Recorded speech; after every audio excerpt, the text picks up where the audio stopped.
Shalom, Bapak, Ibu, dan saudari yang terkasih. Jumpa lagi dalam Sikat Sabda Iman Katolik, Kamis, Pekan Biasa ke-22, Bulan Kitab Suci Nasional, 2 September 2021. Bacaan hari ini dari Injil Lukas, bab 5, ayat 1 sampai 11. Marilah kita siapkan hati dan pikiran kita untuk mendengarkan sabda Tuhan. Semoga Tuhan beserta kita, sekarang dan selama-lamanya. Inilah Injil Yesus Kristus menurut Lukas. Dimuliakanlah Tuhan. Pada suatu ketika, Yesus berdiri di pantai Danau Genesaret. Orang banyak mengerumuni Dia hendak mendengarkan sabda Allah. Yesus melihat 2 buah perahu di tepi pantai. Nelayan-nelayannya telah turun dan sedang membasuh jalannya. Ia naik ke dalam salah satu perahu itu, yaitu perahu Simon, dan menyuruh dia supaya menolakkan perahu itu sedikit jauh dari pantai. Lalu Yesus duduk dan mengajar orang banyak dari atas perahu. Selesai berbicara, Ia berkata kepada Simon, "Bertolaklah ke tempat yang dalam dan tebarkanlah jalamu untuk menangkap ikan." Simon menjawab, "Guru, telah sepanjang malam kami bekerja keras dan kami tidak menangkap apa-apa. Tetapi atas perintah-Mu, aku akan menebarkan jala juga." Dan setelah mereka melakukannya, mereka menangkap ikan dalam jumlah besar, sehingga jala mereka mulai koyak. Lalu mereka memberi isyarat kepada teman-temannya di perahu yang lain, supaya mereka datang membantu. Maka mereka itu datang, lalu mengisi kedua perahu itu dengan ikan, hingga hampir tenggelam. Melihat hal itu, Simon tersungkur di depan Yesus dan berkata, "Tuhan, tinggalkanlah aku, karena aku ini orang berdosa." Sebab Simon dan teman-temannya takjub karena banyaknya ikan yang mereka tangkap. Demikian juga Yakobus dan Yohanes, anak-anak Zebedeus, yang ikut menjadi teman Simon. Yesus lalu berkata kepada Simon, "Jangan takut. Mulai sekarang engkau akan menjala manusia." Dan sesudah menghela perahu-perahunya ke darat, mereka lalu meninggalkan segala sesuatu dan mengikuti Yesus. Demikianlah sabda Tuhan. Terpujilah Kristus.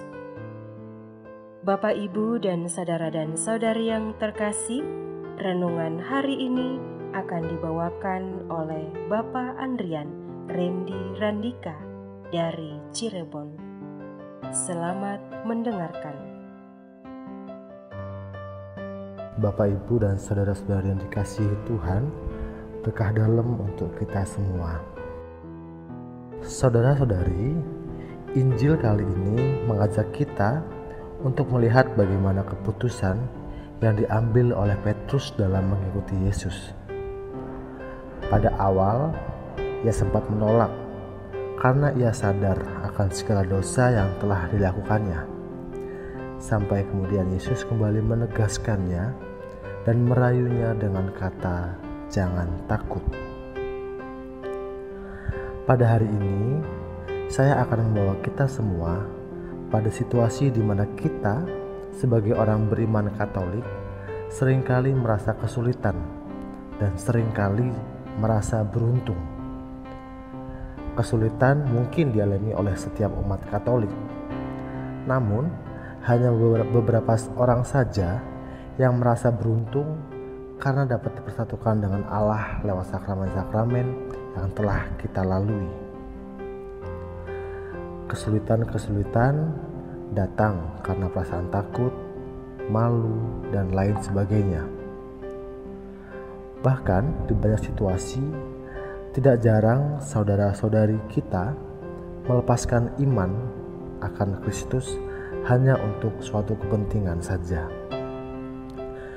Pada hari ini, kita tidak akan mempersoalkan itu. Tapi, saya akan membawa kita semua pada suatu permenungan di mana keputusan harusnya disadari dan didasari oleh iman. Sebagai manusia, kita tidak akan pernah lepas dari yang namanya masalah. Bahkan masalah selalu punya ekor. Masalah punya saudara, punya teman dan juga tetangga masalah. Jadi tidak heran jika satu masalah datang, biasanya akan merujuk pada masalah-masalah berikutnya. Sehingga hidup kita dipenuhi dengan masalah. Mau makan kepikiran, mau tidur kepikiran, bahkan sampai terbawa mimpi. Malah bahkan saat bangun tidur, kita disapa tidak dengan sapaan orang tua, tidak dengan sapaan hangat seorang istri atau suami, namun diganti dengan sapaan masalah. Lalu pertanyaannya, siapa yang salah? Nah, pada suatu kesempatan saya juga pernah didatangi oleh masalah dan seluruh kawannya. Mereka dengan sangat perhatian menemani seluruh aktivitas saya. Terganggu? Sangat. Saya sangat terganggu. Lalu pada saat itu saya berusaha untuk menyelesaikannya dan menemui seorang pastor yang juga seorang budayawan. Panjang lebar saya bercerita, beliau hanya menatap mata saya dan sedikit menganggukkan kepala, lalu menyela omongan saya dan mengatakan, "Apakah keputusan yang kau ambil sudah 100% manusia dan 100% Allah?" Lalu saya diam dan merefleksikan apa yang disampaikan pastor itu. Saudara-saudari yang dikasihi Tuhan, keputusan yang diambil Petrus menjadi teladan bagi kita semua. Sebagai manusia, kita pasti memiliki segudang pikiran.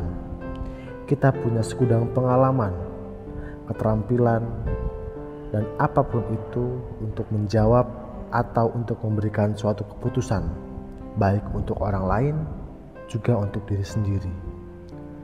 Tapi jika hanya didasari oleh itu saja, apakah benar? Menjawab dari pengalaman saya dan sebagai orang Katolik, saya akan mengatakan bahwa dasarnya keputusan yang diambil belum tepat. Sebagai orang Katolik, kita percaya dan hidup dengan Roh yang setia membimbing kita. Dalam bina iman, kita sudah diajari bagaimana Allah tinggal dalam hati kita. Kita juga percaya bahwa Roh atau Santo Santa pelindung kita senantiasa hidup, senantiasa memberikan karyanya dalam diri kita. Lalu bagaimanakah kita menggunakannya? Saudara-saudari, mungkin saat ini saya akan mengatakan kepada kita semua bahwa kita diminta untuk memakainya. Pakailah Ia, pakailah Allah, sama seperti Allah memakai kita semua menjadi perantaran tangannya. Hadirkanlah Allah dalam segala keputusan, dalam segala tindakan dan apapun itu. Dalam perjalanan hidupnya, Petrus juga pernah salah dalam mengambil keputusan dan salah dalam berbicara, karena ia mengandalkan nafsunya, ia mengandalkan pikirannya dan mengandalkan emosinya. Kita dapat belajar dari kesalahan, dan janganlah belajar dari Petrus yang salah. Namun banyak hal yang dapat kita pelajari dari Petrus. Maka jadilah Petrus yang setia sampai wafat, yang mengabdikan dirinya bagi kemuliaan Allah, yang bertobat dan mengandalkan Allah pada situasi apapun. Semoga permenungan hari ini dapat berguna dan bermanfaat bagi kita semua. Berkah dalam. Amin.